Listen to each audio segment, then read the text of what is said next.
Absolute value क्या होता है? ज़ीरो से राइट साइड पे जितने भी नंबर्स हैं वो सारे जो लेफ्ट साइड पे नंबर्स हैं उसके मिरर इमेज है। इसके कहने का मतलब क्या है? इसके कहने का मतलब है ये सारे नंबर्स जो ज़ीरो से राइट साइड पे हैं वो ज़ीरो के लेफ्ट साइड पे जो नंबर्स हैं जो इंटीजर्स हैं उसके ऑपोजिट्स हैं। ठीक है, ऐसा क्यों है? क्योंकि ज़ीरो से, जैसे हम इस इमेज में देख रहे हैं, ज़ीरो से फोर की जो दूरी है, ज़ीरो से फोर की जो दूरी है वो ज़ीरो से नेगेटिव फोर की जो दूरी है, नेगेटिव फोर की जो दूरी है उससे बराबर है। ठीक है, तो ज़ीरो से कि जिस भी इंटीजर की जितनी दूरी होती है नंबर लाइन पे उसको हम उसका एब्सोल्यूट वैल्यू कहते हैं। तो ज़ीरो से फोर की दूरी क्या है? 4 यूनिट्स। और ज़ीरो से नेगेटिव फोर की दूरी क्या है? वो भी है 4 यूनिट्स। ऐसा क्यों है? क्योंकि डिस्टेंस कभी भी नेगेटिव नहीं होता है। Distance can never be negative.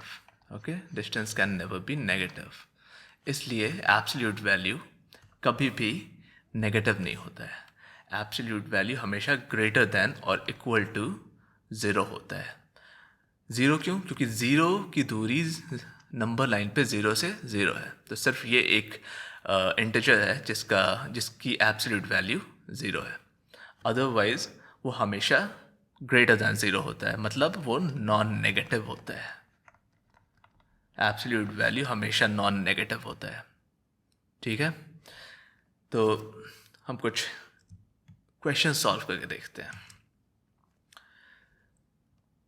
हमारे सामने क्वेश्चंस हैं, सिंप्लीफाई करना हमें एक्सप्रेशंस को, सिंप्लीफाई द एक्सप्रेशंस। और हाँ, मैं ये बताना आपको भूल गया कि एब्सोल्यूट वैल्यू को का सिंबल होता है ये, the absolute value of n is written like this. ठीक है, तो अभी हम सिंप्लीफाई करेंगे। एब्सोल्यूट वैल्यू ऑफ टू क्या होगा? एब्सोल्यूट वैल्यू ऑफ टू होगा टू, क्योंकि ज़ीरो से टू की दूरी नंबर लाइन पे टू है। नेगेटिव थ्री का क्या होगा?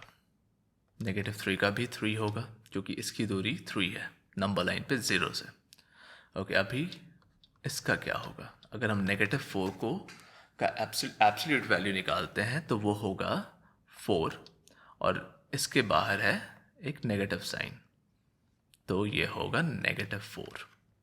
ओके, अभी इसको हम सिंप्लीफाई करेंगे इस एक्सप्रेशन को, two times ten minus two, और इसका एब्सोल्यूट वैल्यू पहले निकालेंगे। उसके पहले हम इस एक्सप्रेशन को सिंप्लीफाई करेंगे। 30 माइनस टू इज 8। इसको सिंप्लीफाई करते हैं तो ये 8 आता है। फिर अब इस एक्सप्रेशन को सिंप्लीफाई करेंगे तो होगा 30 माइनस 15 माइनस 16। ओके, यहाँ पे हमारा एक नेगेटिव वैल्यू आ रहा है, 30 माइनस नेगेटिव 1, तो ये हो जाएगा 1।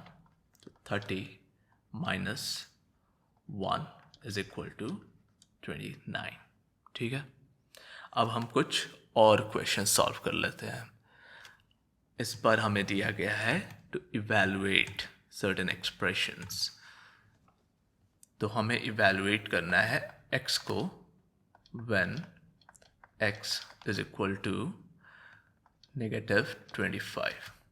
तो पहले हम क्या करेंगे? पहले हम सब्स्टिट्यूट करेंगे, तो ये हो जाएगा नेगेटिव 25, और इसको फिर इसका एब्सोल्यूट वैल्यू हो जाएगा 25।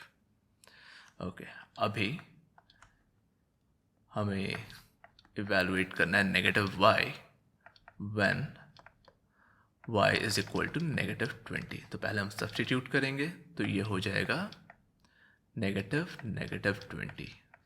ठीक है, विच इज़ इक्वल टू 20, और इसका फिर एब्सोल्यूट वैल्यू भी 20 होगा। ठीक है, एक और क्वेश्चन कर लेते हैं। इस बार हमें कहा, पहले मैं कलर चेंज कर लेता हूँ। इसका वैल्यू हमें निकालना है, इसको इवैल्यूएट करना है। When p is equal to negative 14 is equal to, हम सब्स्टिट्यूट करेंगे नेगेटिव 14, तो इसका वैल्यू फिर पॉजिटिव हो जाएगा, लेकिन एक नेगेटिव बार है, तो आंसर क्या है? -14। ठीक है।